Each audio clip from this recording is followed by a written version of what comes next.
Back to a Subta Friday Live. I am your host, co-founder, and chairman of Subta, Chris George.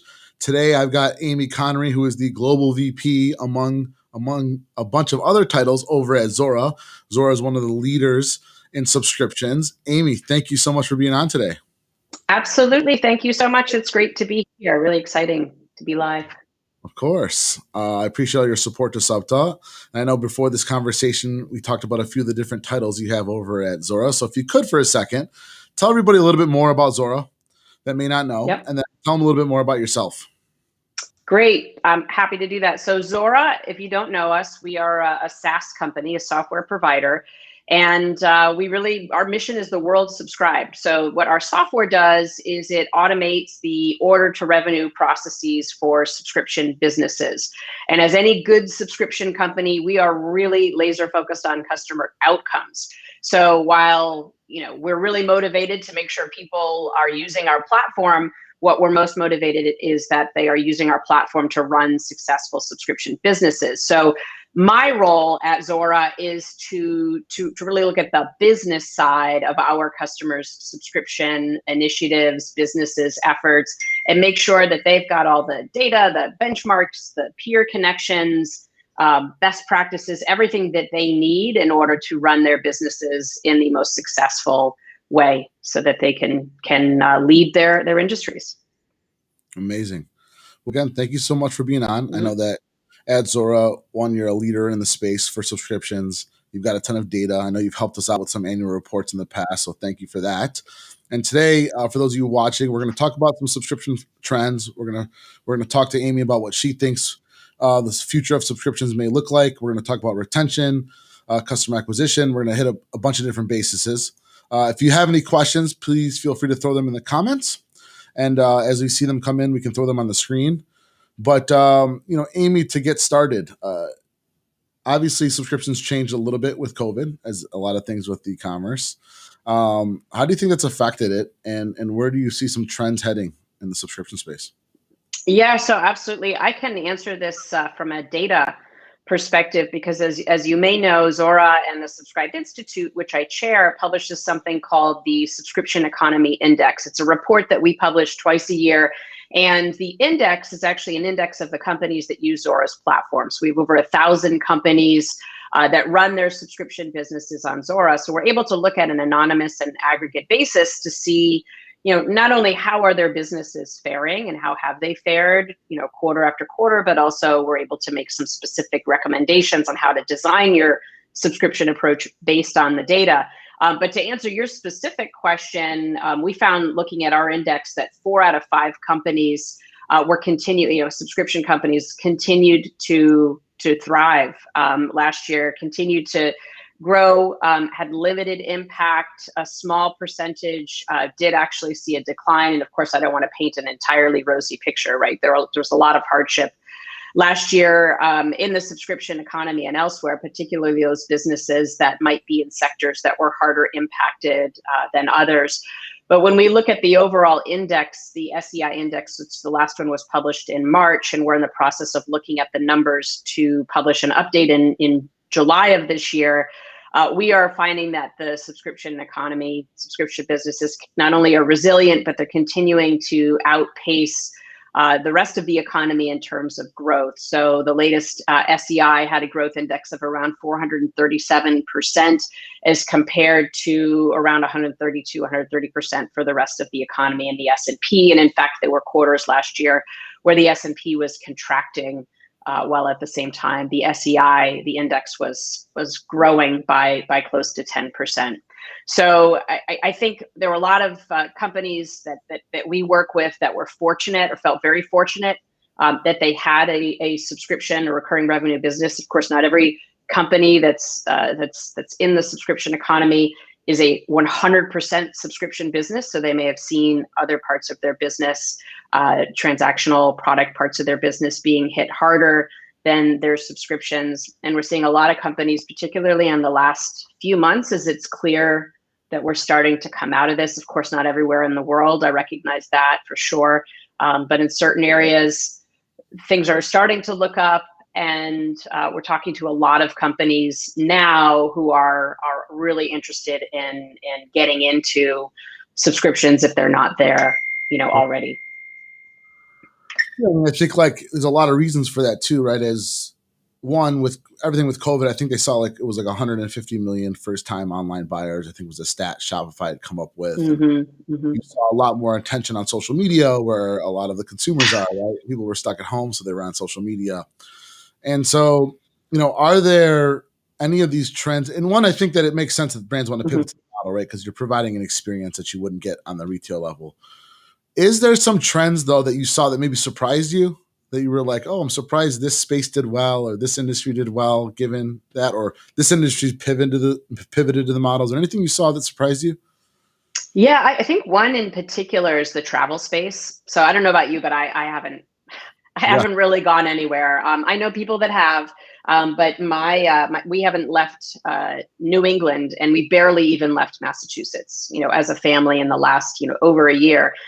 But there are a lot of people who have traveled, and I put myself in the category of people who cannot wait to travel again. So I think the travel industry is one where, we're talking to a lot of folks who are really optimistic and creative and thinking about, what we are all craving right now is experiences, the opportunity to get closer together with our families or other people, and really envisioning the future of travel and the travel industry as subscriptions and as ongoing relationships. So I had heard a little bit of, talked to some companies back in March and February of last year, pre-pandemic, about subscriptions in travel. And then, of course, when the pandemic hit, I lost touch with some of those conversations. And, I'm not as plugged into the travel industry from a business perspective. I'm a traveler. But then, how quickly they started to think about innovating again, and then how they really see their way out of the pandemic and everything that brought, as being clearly connected to customer-centric businesses like subscriptions. So that's one that I keep coming back to as a really interesting one. Yeah, and I think part of it too is coming out of the pandemic, like there's going to be this, like you said, this urge to travel, maybe like make up for some of the non-traveling. Right? Yeah, pent-up demand. Room, Yeah. which is like a site that you pay for a subscription and it gets you discounts off hotels. And I had met their founder and we were talking about this, but I think you're starting to see some of the other, like even the hotel sites that are like offering a subscription model. And you can even get like super creative, which is like sign up for this subscription and maybe gets you X amount of nights per month in like X amount of cities. And like, you can probably take advantage of that if there's a value play, right? A lot of the subscriptions are about value. So you're right. And I hope so, right? Because the hotels and the travel industry took a big hit, right? Along with like the event world, but you're starting to see it come back. Right. So, Right. Yeah, that makes a lot of sense.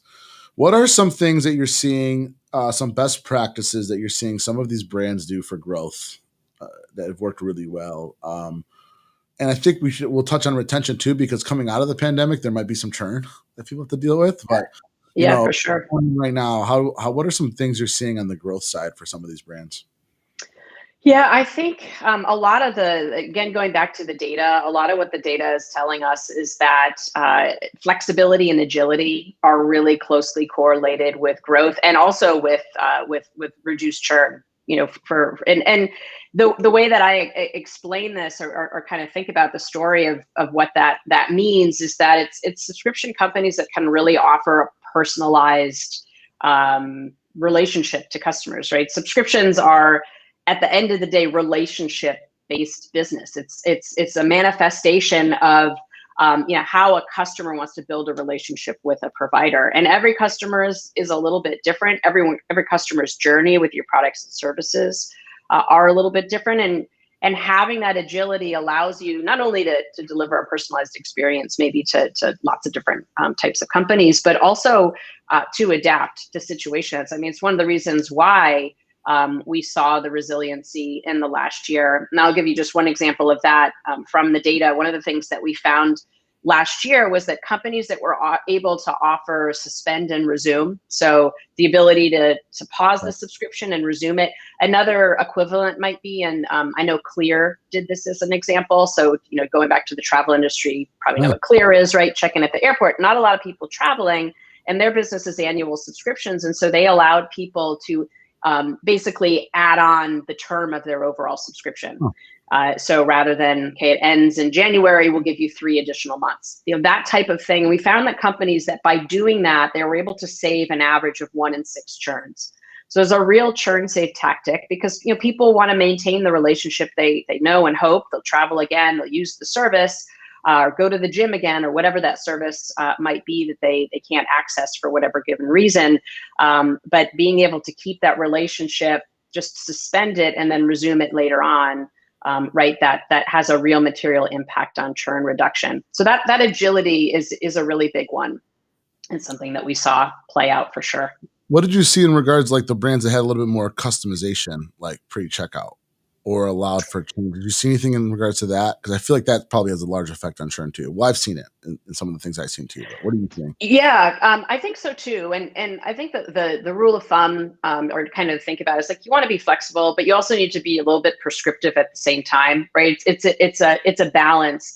One of the things, I've been in the subscription space for a really long time, and I've always been really interested in why people make the choices they do. And I've dabbled enough in sort of behavioral psychology to know a little bit, behavioral economics to know a little bit about it. And sometimes having too much choice is a bad thing. And I think like every once in a while I'll go to the grocery store and you go to the cereal aisle and there's, I don't know, so many cereals, like, and way more cereals than I could ever want. And unless I know what I want at that period of time, it can be overwhelming and you might just say, forget it, I'm not buying cereal.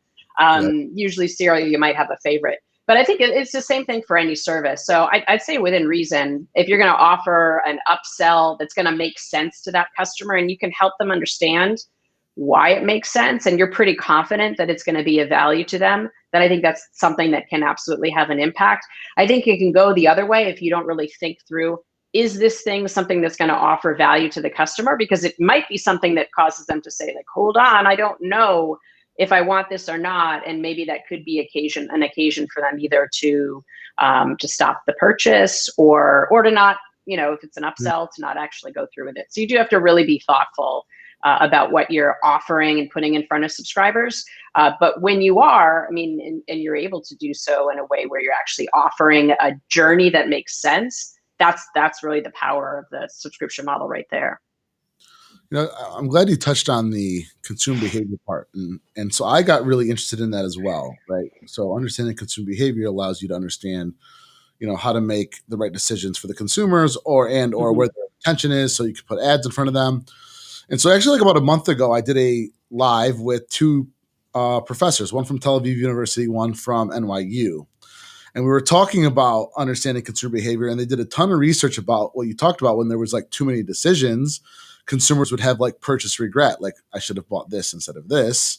So I think that's one that's really unique that you had brought that up. And the other thing, which I want to get your opinion on, is we had gathered together through our discussions that we had thought that this idea of not having a coupon code option would like be really smart for the brands. And one, because you just talked about consumer behavior, I wonder what your thoughts are.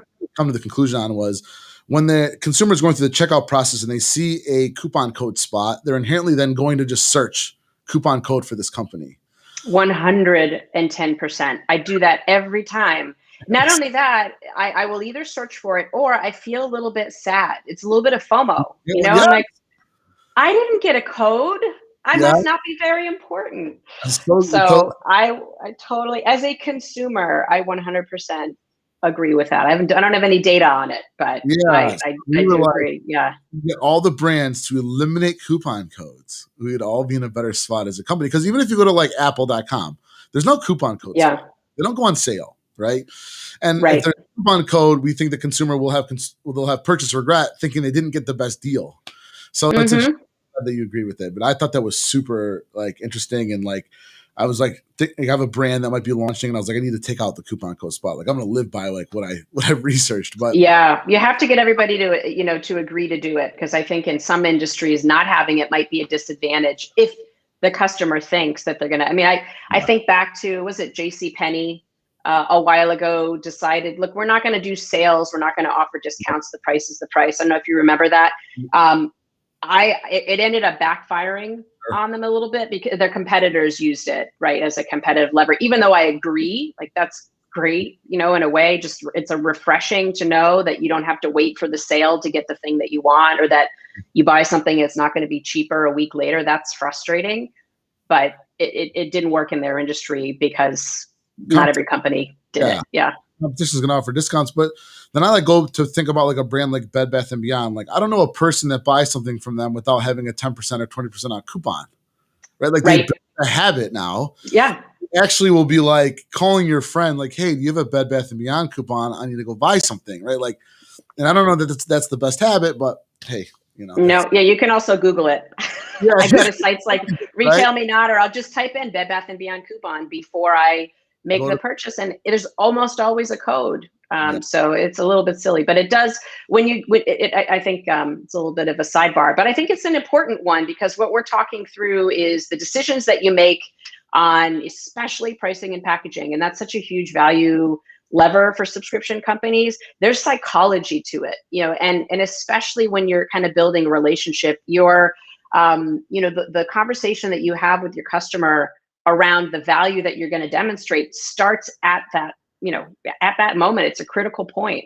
And, I think the coupon box, maybe unclear terms, billing that is wrong or complicated, pricing and packaging that's hard to, like, all of that can create a really poor experience. And on the flip side, super simple pricing, and you mentioned Apple as an example, really can create the kind of experience that you remember in a positive way.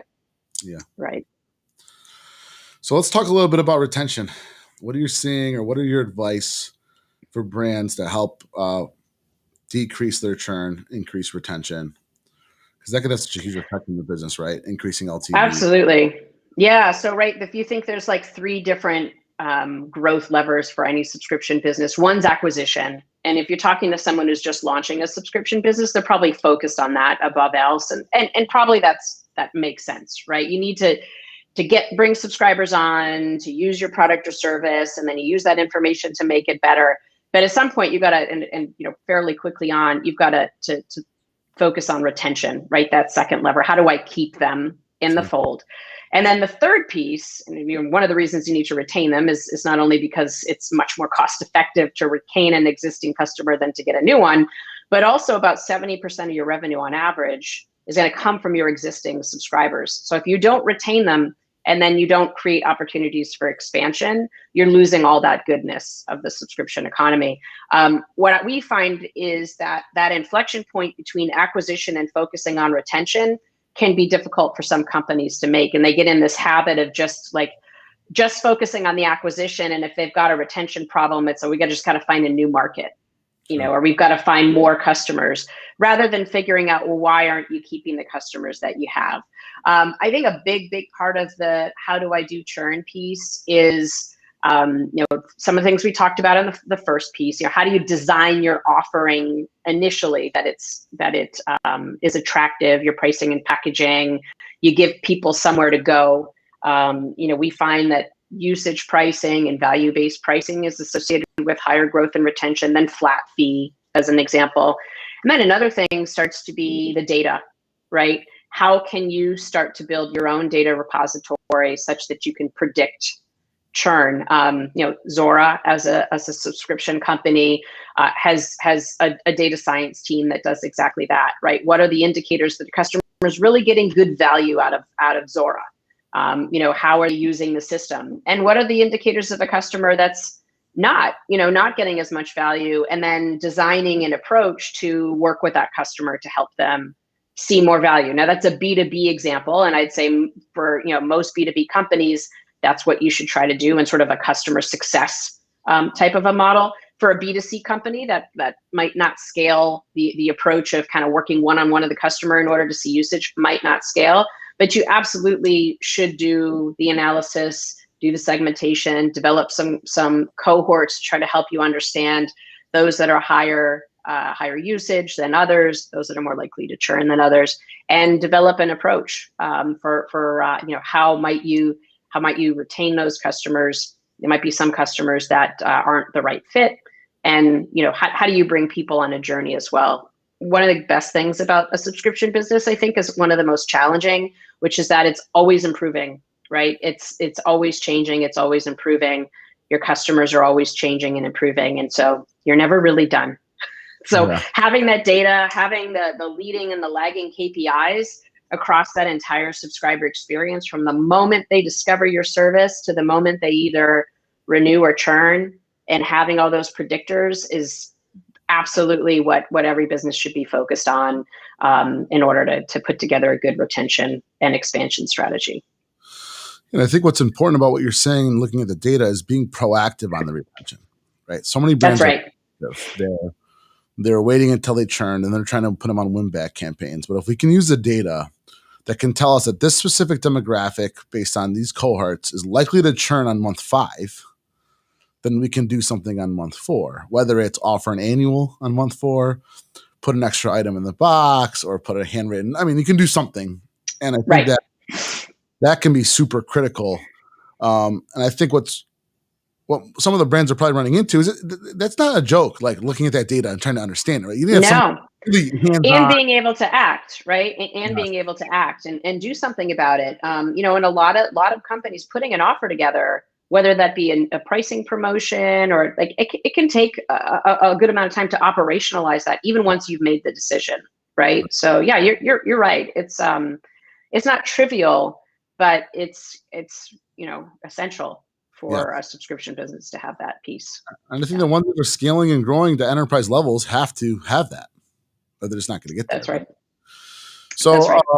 Last thing before we end here, give me your, a lot of the listeners are in the startup growth phase and they want to be the FabFitFuns, the HelloFreshes, the Netflixes, and a lot of them don't have necessarily the marketing dollars to grow overnight. What's a piece of advice? What would be like one or maybe 2 pieces of advice that you might give one of those companies that you think would be the best for them to understand, to grow and scale? I think one thing would be, and we have a framework that we call the journey to usership. And the journey to usership is really a methodology for how you progress in your subscription business from launch to optimize to scale and lead.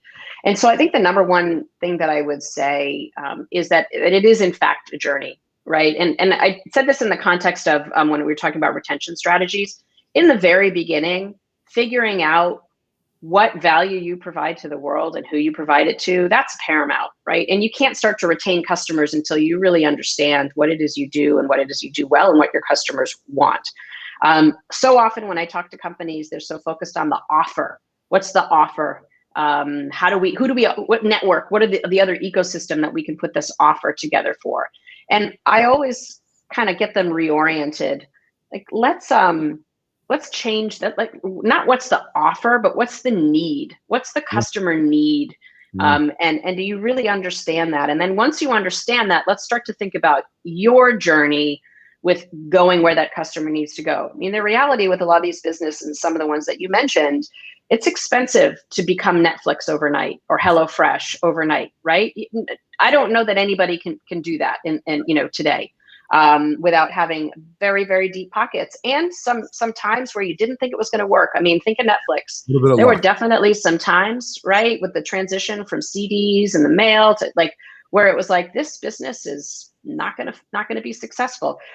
So those businesses are not built overnight, but they're built around this vision of clear vision of the benefit that they're providing, and then they get there incrementally. And so you can be laser focused on what it is you do, and you can plot a journey for how you're going to be the next Netflix in your industry or the next HelloFresh that is, that you can execute on where you are today and where your customers are. That would be my advice. Well, I think it's really good advice. I mean, look, it takes a long time to build a brand too, right? So that's right. Scaling and growing is so hard. And in my opinion, the customer experience is so critical. They've got to provide. You got to provide such an amazing, and it can't be transactional. That's always something I tell. Transactional. You go to Amazon.com and buy something, right? You want to build an. That's right. So that's right. Amy, I want to thank you so much for being on. your amazing support to Subta. I hope that you can be out in Dallas this year. I'm not sure if you'll be able to make it, but we are going to be in person, and we're all excited for that. For those of you that are watching, Sub Summit 2021 is set for September 21st to the 23rd in Dallas, Texas. We're expecting at least 800 attendees. We've got already over 78 suppliers that are going to be there. Really exciting. And also, if you missed the deadline for the pitch competition, you can still apply because there's a second round happening. And the prize for that is $20,000 with $10,000 in cash. So make sure you check out the links there. Apply to be in the Sub Summit pitch competition. If you have any questions for myself or Amy, you know how to reach me. It's Chris at Subta. Amy, if anybody wants to reach out, talk to Zuora about your software and that, where can they reach you? Yeah, so subscribedinstitute.com is an email, or is the website. You can request membership there. I'm on LinkedIn. I should have my email address is akonary@zuora.com. So there's a whole host of ways that you can reach me. Maybe not smoke signals, but everything else, Twitter. We'll put the Subscribe Institute link into the comments so everybody can check that out. Great. Amy, thank you so much. I appreciate your time today. Thank you so much for your insight and everything that Zuora is doing for the industry. And I hope you have an amazing weekend. Yeah, thank you so much. It's been fun. And you too have an amazing weekend as well. And same to everyone else. Thank you.